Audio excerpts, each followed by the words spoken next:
Hi everyone, it's Monday, April 13th, and you're here with me in my home science lab, and I would like to talk to you about bulbs. So bulbs are part of a plant, part of angiosperms, flowering plants. Not all plants have bulbs, but many plants that are familiar to us do. So let's make some connections. Last time we got together, we were talking about the anatomy of a daffodil flower. Daffodils are one of the types of flowers we love that come from bulbs.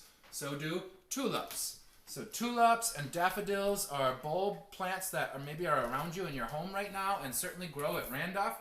You also might have some bulbs inside your house, in your kitchen. There's a couple of bulbs very familiar to us for cooking purposes. So this is an onion, that's right, and this is garlic.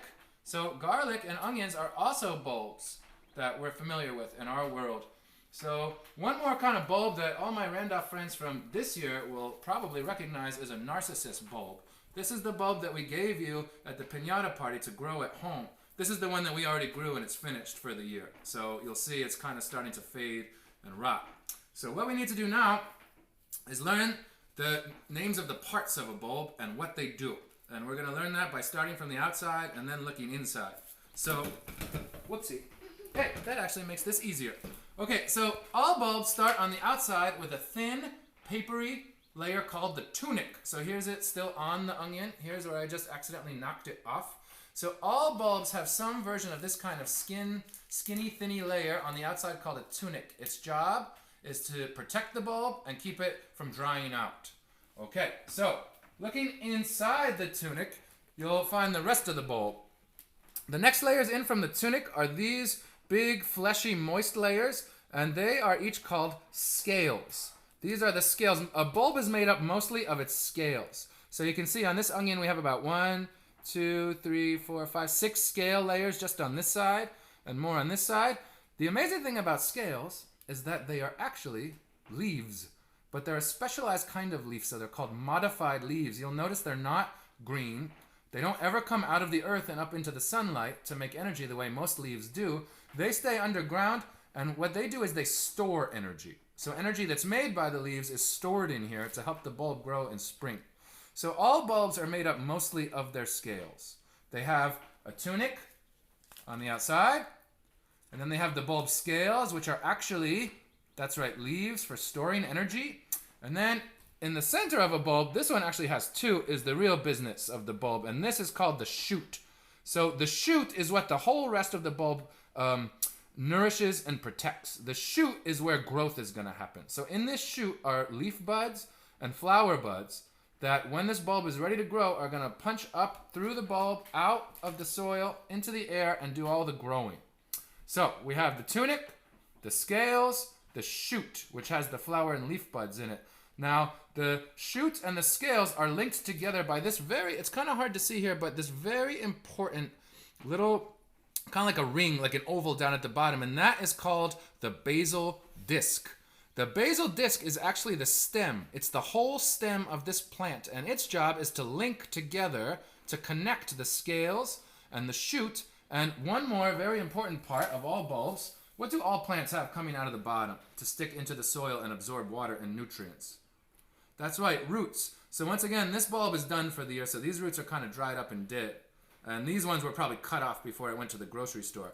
But all bulbs have, out of the bottom of their basal plate, roots coming out. So you have this basal plate which connects the roots, the shoot, and the scales, and those are the main parts of a bulb. The roots do the same thing that they do in all plants. The stem connects it all together. The shoot is where the flower and leaves can grow from. The scales are what store up the energy for this to grow before it has leaves. And the tunic on the outside protects it. So I also sliced open the narcissus bulb that we had grown this year that was finished. So in this one, you don't see the shoot down in here anymore because it grew. It already grew. This would be, if this was still alive, it would be developing a new shoot for next year.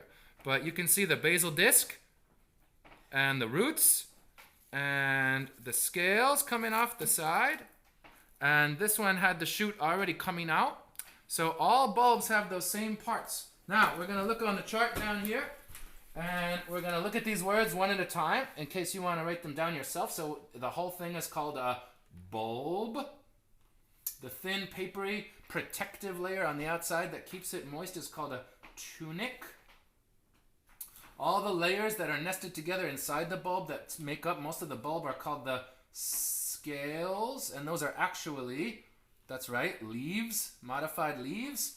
The thing that kind of looks like a green bud in the center where the leaves and flower grow are the shoot, and the little disc in the bottom that connects it all together, which is actually a stem, is called the basal plate. I wrote the word stem too. Those mean the same thing, but I want you to know that the basal plate is actually a kind of stem. And then just like all plants, it has roots going out in the bottom. Oh, I forgot about this very cute, interesting word, a bulbel. So come back up here to my specimens table for a minute. So when bulbs are doing really well and they're storing up a lot of energy, sometimes the main bulb starts to form a new, kind of like a little mini bulb coming off the side. It's like an extra backup strategy. And that little thing is called a bulbel. It's a little bulb that is starting to form because this bulb was so healthy that I had enough extra energy to start making a new mini bulb. So a bulbel will start to have in it all the same parts that a big bulb has. All right, so there's your bulb vocabulary. And one more thing. In the woods behind our house, we're lucky enough to have these wild plants called ramps that are delicious and edible that also come from a bulb. And at Randolph School, at the creek, there are some beautiful rare native plants right now that are growing from bulbs, like bloodroot and trout lily. So bulbs are all around us, especially in the spring, and they're in your kitchen, and they're at the creek. And just like with everything else in science, one of the ways that I love to learn about things and remember what I learned is through nature journaling, science journaling. So I have here a drawing I made of a bulb after dissecting. And I'm going to say goodbye now, but I sure hope that you might be interested in spending some time finding bulbs in the world around you, looking at them, dissecting them with the help of a grown-up, maybe when you're getting ready to cook, seeing if you can find more information on the computer, and maybe spending some time learning these cool science words and writing down some of what you observe and knowledge in your science journal. So that's it on bulbs for now, and until we meet again, keep sciencing.